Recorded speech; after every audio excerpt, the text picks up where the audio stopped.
I haven't spoken with them, so I've seen the reports. How these things happen is I have a responsibility as governor to discipline county-wide elected officials, and there's certain triggers that trigger my authority to suspend from office. Neglect of duty, misfeasance, malfeasance, drunkenness, there's incompetence, there's a handful of things. But that is, facts need to be presented to me. It's not done through the media where they're doing that, and then I act or not act as appropriate. So I don't do this stuff through the media. Things in the media, quite frankly, sometimes aren't true, and so you got to do that, and you got to have the facts laid out. And so if those facts ever rise to that for any elected official, then obviously I've shown I've been willing to take action. I mean, my first week as governor, we suspended the sheriff down in Broward who bungled the Parkland shooting. He should have been removed before I became governor. That was like almost a year in, but you know what? It needed to be done. He neglected his duty, and so we acted. So we won't hesitate when it's there, but I have not been given kind of the full rundown, the full briefing on this or really any outstanding matters as of right now. Now, there's also the issue of anybody at municipal or county, if they are ever brought up on charges, then usually it's a pro forma thing where you could suspend at that point. So that's kind of how we view it. Florida schools and detain undocumented children? Yeah, so we don't have any bar in Florida. Our Florida Department of Education, we are going to work constructively and help facilitate their missions. Now, how often they're doing that, that's more of a question for them, I think, but there's no bar in the state of Florida for conducting immigration enforcement operations. We want to be supportive. The thing is, there's like, I'll hear some of these people in the media act like, you arrested 900 people yesterday, and only 600 of them were criminals. But anyone that comes illegal has committed a criminal offense. That's just the reality. And if you're saying that you can come illegally, and as long as you don't commit a felony, that somehow you have a right to just stay, well, then our schools are going to continue to be too crowded. Healthcare costs, all these things will never be solved. So I don't think you need to have committed a criminal offense if you're here illegally to be subject to removal and deportation. Now, I think it's totally appropriate if ICE, if they have all these people, if they have known people that are really bad that Biden just let roam free, you want to focus on them to start, understand that.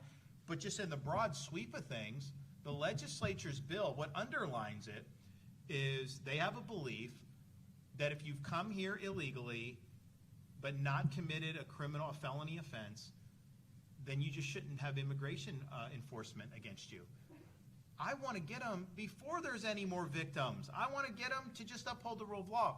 So our view, the reason why I want to be aggressive is because we'll be much broader than just waiting until somebody's convicted of a felony. Well, yeah, obviously at that point, that's a no-brainer, but there's so many things up to that. But we are not going to have any prohibition on the federal government doing its constitutional duty. Quite frankly,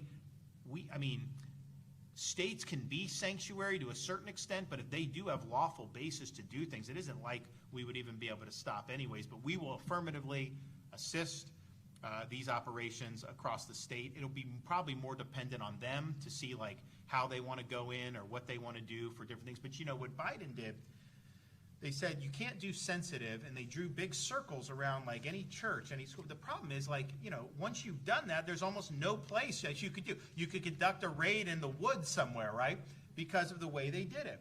So that doesn't make sense, and we just want to make sure that we're that these operations are as effective as humanly possible. Again, President ran and promised, and he's intent on delivering, because I've talked to him about it, the largest effort for deportation in American history. The only way you get there is if you have all hands on deck.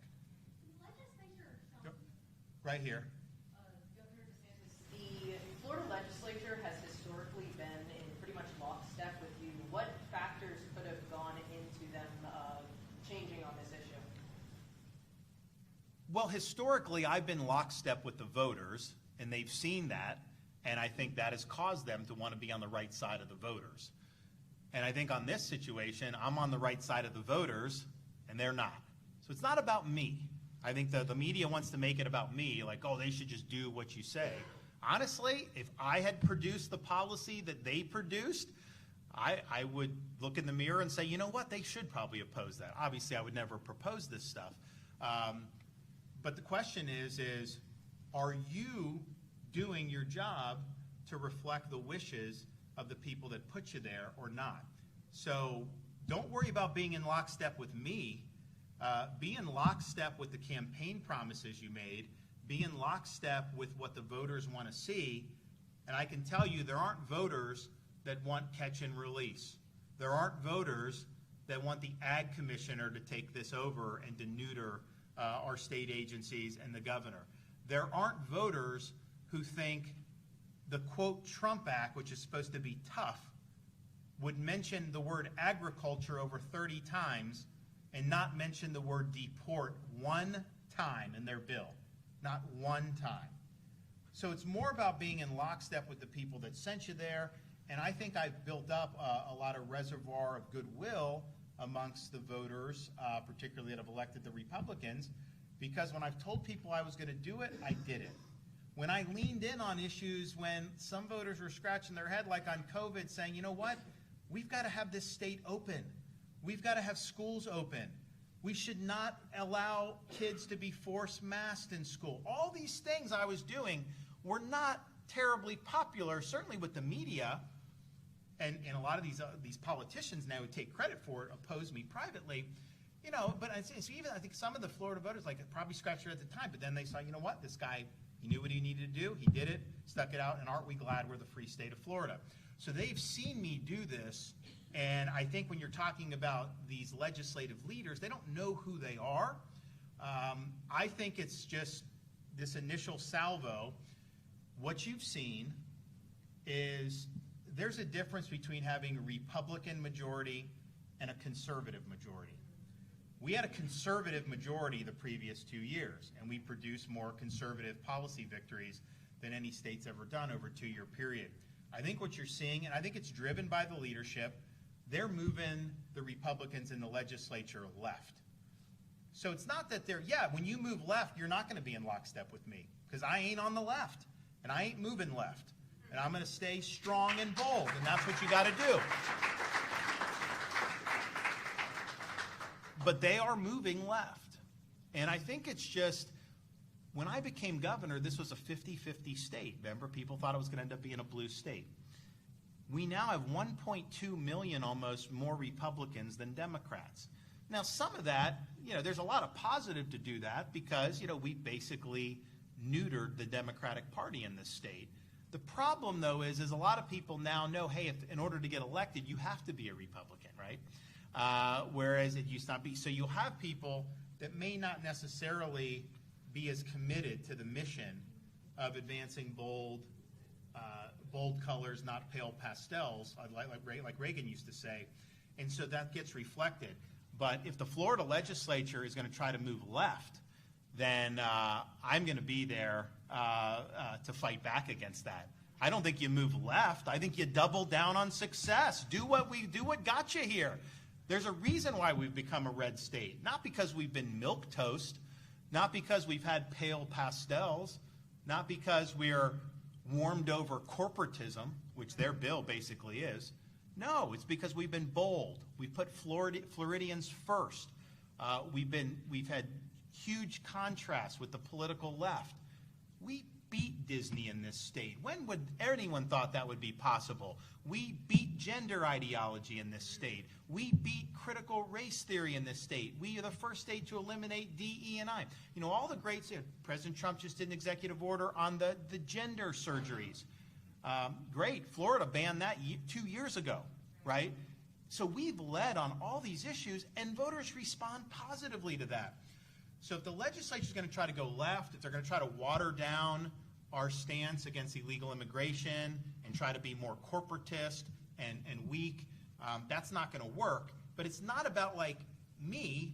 I'm where I've always been. I'm where the voters who elected us are, and I think they're deviating from this. And that is not the direction that's ultimately going to be successful for the state. So no left turns. You got to be strong, especially on the issue of illegal immigration. And if you're strong on these issues, if you're reflecting the voters and you're in lockstep with them, man, you're going to see some really good stuff. But if you think you can go to Tallahassee and kind of behave different than what you told people you would do back home, you're just going to run into problems. It's not even about me. It's about the voters that elected you. So the reason why we've had so much success is because we created great momentum. We were doing what the voters wanted to see us doing. We were leading unapologetically. We were leaning in on tough issues. Didn't have our finger in the wind, weren't afraid of our own shadow, and we've charted the course for so many other states. So let's keep doing that. Let's not rest on our laurels and think that somehow, you can go back to just being, to going to the left. The left is not going to help you. The left in this country has created a lot of these problems. Why would you want to go left on anything? So you can count on me. You know where I'll be on these issues. We will be in lockstep with the voters that sent us here, and I'll do what I said I was going to do. I think it's probably better for the legislature to just simply be in lockstep with the voters, and if they are, then we'll be pretty close on most of this stuff. But if they're going to go up there and do the stunt that they did, that's just not going to work well. It's not going to work well for the state. It's not going to work well for the Republican Party of Florida. And honestly, you're basically giving the Democrats a lifeline to be able to resuscitate themselves. Democrats were high-fiving on the floor the other night. The ACLU was cheering the leaders of the Florida Legislature. Was the ACLU cheering me when we banned sanctuary cities? No. Were Democrat leaders high-fiving when we banned gender ideology? No. Were Democrat leaders high-fiving when we've done things against illegal immigration? No, no. We were defeating them. We were actually doing what we needed to do. And so to see that, I don't see how you can construe that as anything other than turning left. When you don't have a mandate to turn left, they want you to keep going. Margaret Thatcher used to say, the lady's not for turning. Because, Lady Thatcher, are you going to turn? Are you going to change? Lady's not for turning. She's like, I'm sticking with what works. I'm sticking with the principles. I'm going to be bold. I'm not going to have watery policy. So this is a great encapsulation of that, the differences in these proposals. And I am all about, I don't need any pride of ownership. Come up with strong proposals. Come up with proposals that our voters are going to embrace and that's going to actually work. And the question for ourselves is, at the end of 4 years of President Trump, how many fewer illegal aliens are going to be in the state of Florida than are here right now? I can tell you under their bill, I don't think you'd see much of a difference. I mean, these guys will work hard. They'll do stuff. There will be more positive, no question. But you don't have the resources you need to really, really have a historic impact. And we have to be there. We've got to be a part of this. So thank you, everybody. We look forward to coming back soon. Oh, yeah, we're going to sign. All right, before we go, so we have a Memorandum of Understanding, as I mentioned, Florida Highway Patrol down here in Southwest Florida. This Memorandum of Understanding allows them to, I guess you got to go through some training probably and stuff, but our Highway Patrol will effectively be deputized with immigration authority. And so that is going to be a huge force multiplier. We want to do that all over the state with our state agencies. Obviously, if this bill passed, the Ag Commissioner could deep six that.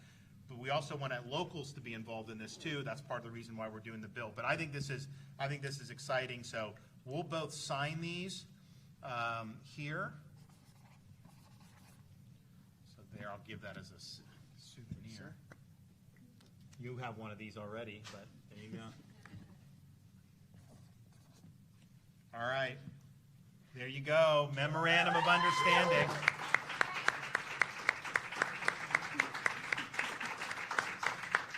The state of Florida is in this fight. The state of Florida is going to lead. We're going to be strong. And we are going to use everything at our disposal to ensure that this administration's mandate to get this job done on immigration is successful. Thanks, everybody. God bless.